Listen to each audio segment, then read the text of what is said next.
있는 삶에 대해서 5번째 시간입니다. 오늘은 성경의 역사상에 기록되어 있는 복의 참복의 원천이 되는데 모범이 된 사람들이 있어요. 첫째는 아브라함, 믿음의 조상 아브라함을 본문의 말씀 그저 아브라함은 참복의 원천이 되신 분이다. 아브라함을 통해서 많은 족속들이 복을 받았다. 그렇게 말했는데 아브라함은 어떻게 해서 복의 근원이 되는가? 그것은 하나님께서 너는 본토 친척 아버지 집을 떠나 내게 지시할 땅으로 가라. 참 어려운 것입니다. 자기 소상 때부터 살던 삶의 터전이 다 거기에 있는데 어디 가라는 장소도 명하지 않고 떠나서 내가 지시할 땅으로 가라. 이렇게 할 때에 아주 온전히 선정해서 하나님의 말씀을 따라 선정하는 생활을 함으로 그 천리를 잘한 것입니다.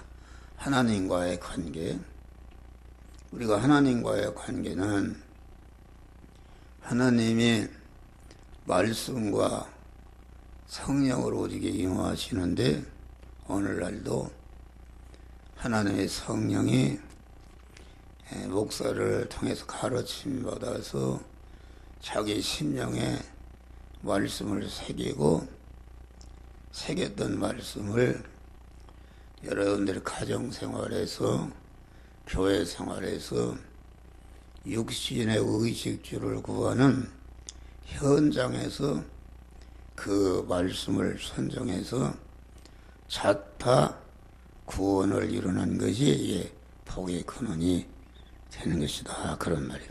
아브라함은 전적으로 선정했다. 또 아브라함은 어디를 가든지 먼저 제단을 쌓다. 하나님 앞에 예배를 드렸다. 어디 가든지 제단을 쌓다.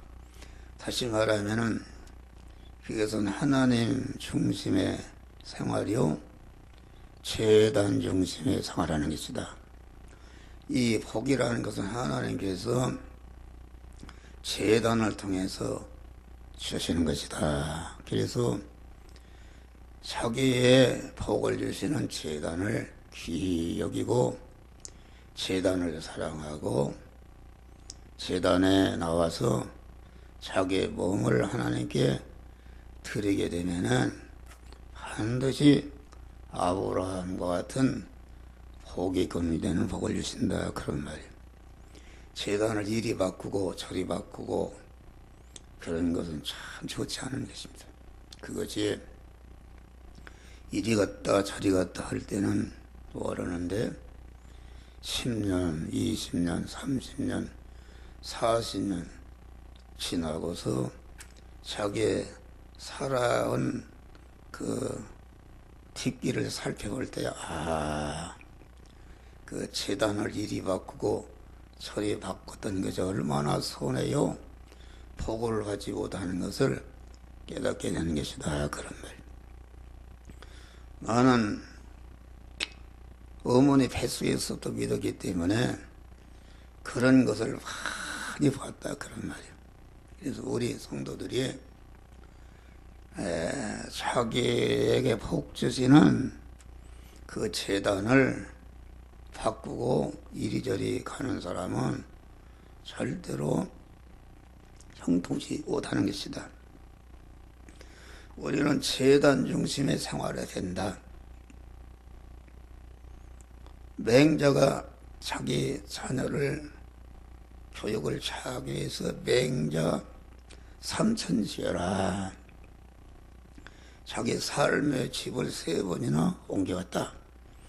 그러나 이 말은 하나님이 복 주시는 자기 재단을 마음대로 출입할 수 있는 이런 곳에 자기 삶의 거처를 향하고 사는 것이 복된 것이다. 근데 요새는 다 자가용이 있어서 금방, 옛날에는 심리 걸으려는데 심리 한 10분, 5분이면 올 수 있는 것이기 때문에 지금은 시간과 공간을 초월해 있단 말이에요. 그래서 재단 중심으로 살 때에 하나님 복을 주시고, 재단 중심으로 하는 사람은 반드시 철저히 주일 성수를 합니다.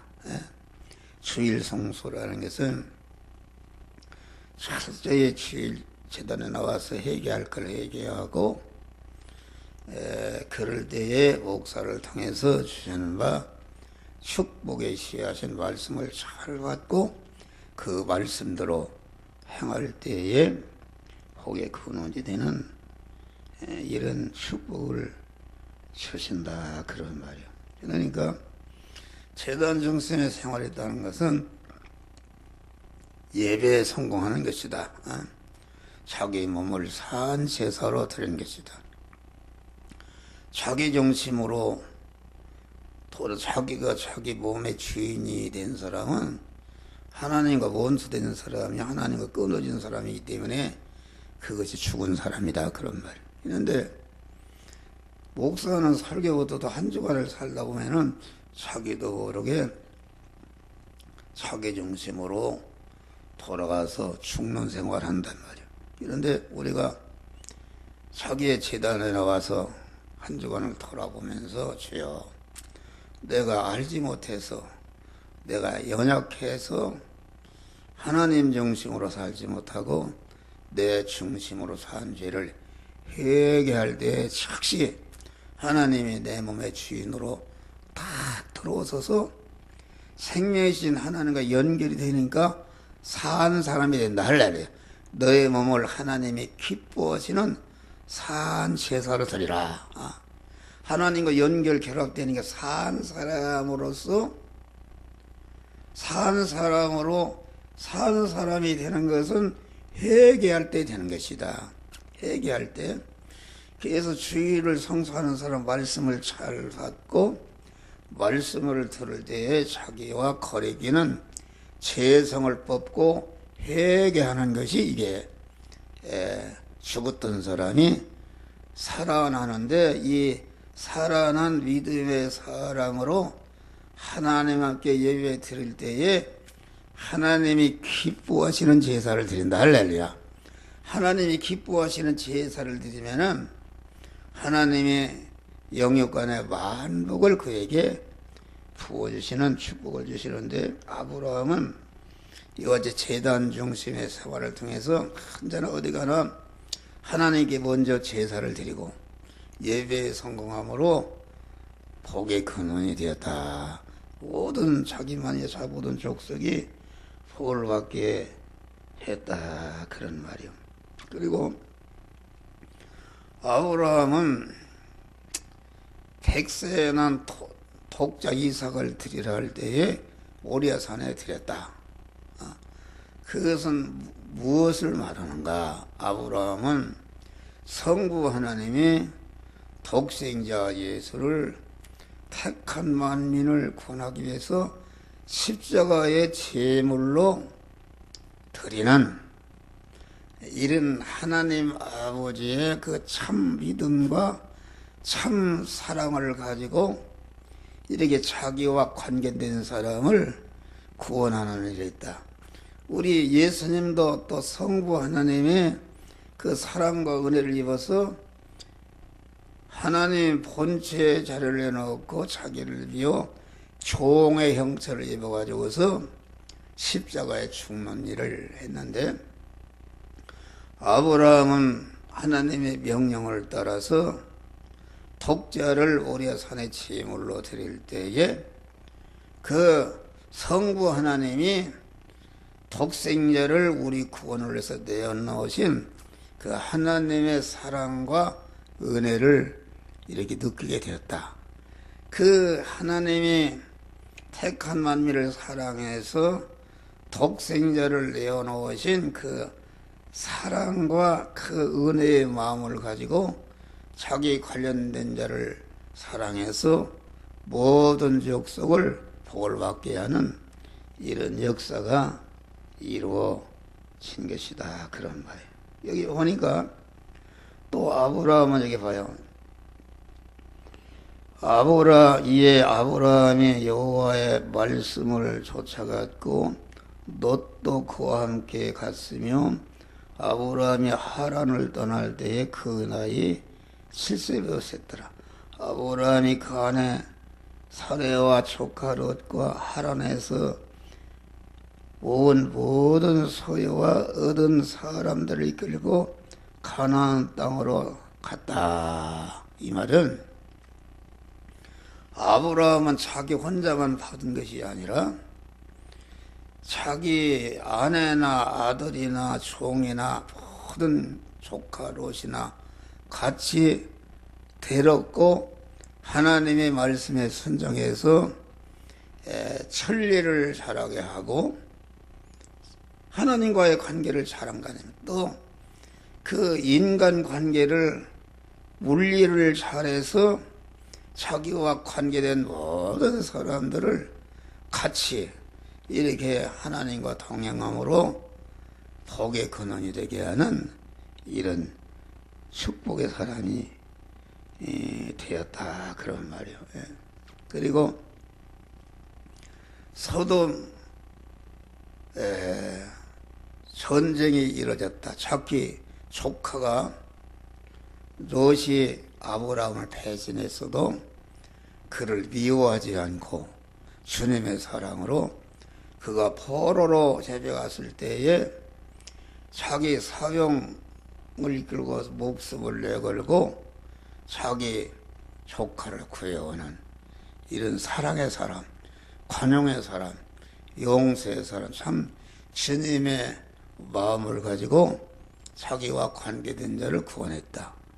그리고 그 전쟁에서 승리하고 돌아올 때에 소돔왕이 내가 전쟁에 승리한 전리품은 다 내가 갖고 사람만 주라 할 때에 뭐라고 그랬어요?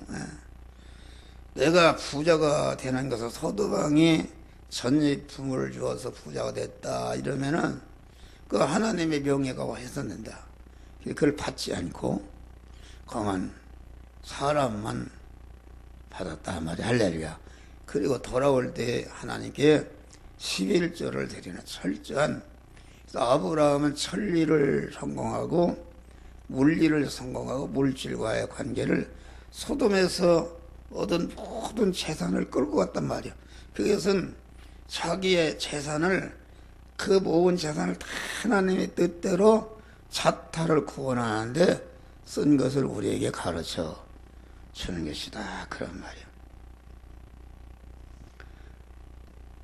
다음에는 이제 요셉이 복의 원천이 되는 삶을 했다. 요셉은 어릴 때부터 세상 한생애를 항상 하나님과 동행하는 것이다. 요셉 얘기는 하도 많이 해서 우리가 잘 알죠. 그러니까 포디발 아내가 제지차할 때에 내가 어떻게 하나님께 득죄하려, 그 집에서 쫓겨나 감옥에 갈 걸 알면서도 절대로 하나님의 말씀을 어기지 않고 순종하는, 천리를 잘하는 이런 자가 되었다. 또 요셉은 어디를 가든지 집에 있을 때도 형제관들에게 믿음의 본이 되어 형제관들에 미워했단 말이에요. 팔았는데 포디발 집에 종으로 팔려갔는데 얼마나 성실하게 일을 했든지 포디발 장군이 모든 가정의 사물을 그에게 맡겨버렸다. 할렐루야. 이것은 인간관계를 잘한 것이요, 물리를 믿음으로 잘한 것이요, 또 물질 관계를 잘해서 그 하나님을 기쁘시게 했다. 감옥에 가니까 얼마나 성실하게 그 믿음을 하나님과의 말씀으로 모든 일을 하니까 교도소장이 교도소의 삶을 다 뺏겼으니까 얼마나 요셉이가 인간관계를 잘했냐 그런 말이에요. 또 요셉이는 항상 성령에 충만한 사람이었다. 그래서 꿈을 헤맨 하나님의 신이 항상 요셉과 함께한다고 그랬어요. 함께해서 애굽 왕의 꿈을 해몽해주고 하루아침에 애굽의 총리가 되는. 그래서 자기를 팔아먹은 형들이 총리가 됐을 때 양식을 사와서 자기들이 팔아먹은 동생이 총리인 것을 알고 이제 반드시 죽은 줄 알고 벌벌 떨 때 형님이요 근심하지 마소서, 나를 이곳에 하는 것은 형들이 아니라 하나님께서 우리를 구원하려고 하나님 앞 상설 앞 나를 이곳에 보냈다. 당신들은 나를 헤아려 했으나 하나님은 선으로 바꾸서 이를 복되겠다. 이렇게 모든 현실한 물질과의 관계, 인간과의 관계를 하나님이 그러한 자타를 성화시키기 위한 은혜의 환란으로 알고 자기를 해치는 형들도 형에 대해서도 그 형들의 미움과 이런 것을 믿음으로 이렇게 대해서 자기 구원을 이루는 이런 복된 지혜로운 사람이 되었다 그런 말이에요. 그래서 육신적으로나 자기 가족 전체를 구원했지 않습니까? 인간을 다 구원했다. 부자가 되고. 다음에 모세라는 사람이 복의 근원이 되었다. 모세의 일생은 세 가지죠. 애굽에 40년 동안 세상의 육신의 실력을 길릅니다. 그러는데 거기에서 미디안 광야로 와서 40년간 영적인 연단을 통해서 영적인 실력을 길렀다. 그러나 영육간의 실력을 길르니까 하나님이 애굽에서 신음하는 너희 백성을 구원하라 할 때 자기가 이제까지 애굽에서 봐온 세상 실력과 미디안 광야에서 길른 영적인 실력을 다 발휘해서 자기 백성을 애굽에서 해방시켜서 가나안 복지로 인도하는 일을 했다 그런 말이요. 할렐루야. 여기서 우리가 배울 것은 무엇인가? 여기서 주 예수의 이름으로 명령하느니 저 더러운 악령 귀신을 물러가라. 봐요. 저기 옆에 좀 봐요. 당신.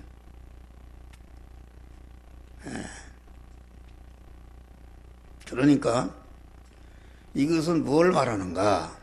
모세는 자기가 세상에서 애굽의 학문을 배우고 무술도 배우고 모든 실력을 기르는 것과 미디안 광야에서 많은 기도와 연단을 통해서 영적인 실력을 기르는 것을 자기를 높이고 자기를 영광스럽게 하는 그런 데 쓴 것이 아니라 자기의 백성을 구원하는 하나님의 그 뜻에 순종해서 그 말도 없는 고난 속에서 자기의 백성을 구원하는 일에 자기 실력을 다 쏟아부어서 자기 백성을 구원하는 그런 일을 했다 그런 말이에요. 11서 보니까 모세는 애굽의 궁중에 모든 그런 그 세상의 부귀와 영광을 버리고 애굽의 왕이 될 수가 있었다 그러. 그리고 자기 백성을 구원하기 위해서 고난받고 희생하는 자가 되었다. 할렐루야. 우리 믿는 사람은 우리가 고난을 받아야 되는데 자기 구원을 위해서 고난을 받고 자기와 관계된 자를 구원하기 위해서 자기의 영역간의 실력을 쓰고 희생하고 고난받는 이런 사람이 돼야 되는 것이다, 그런 말이에요.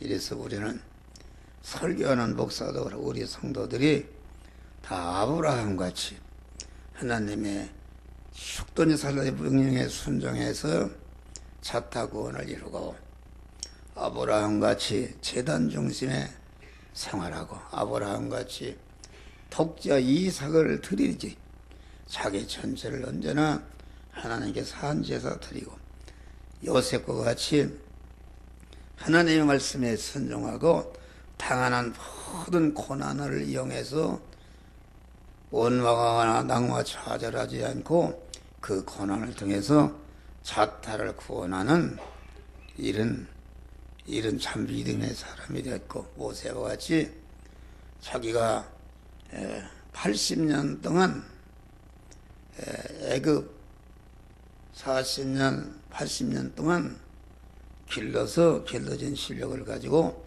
주님과 같이 자기 백성을 위해서 고난받는 자기 백성을 구원하는 이런 일을 했는데, 우리도 그런 믿음의 사람들이 되소서 복의 근원자들이 되시기를 주의 이름으로 축원합니다. 주여.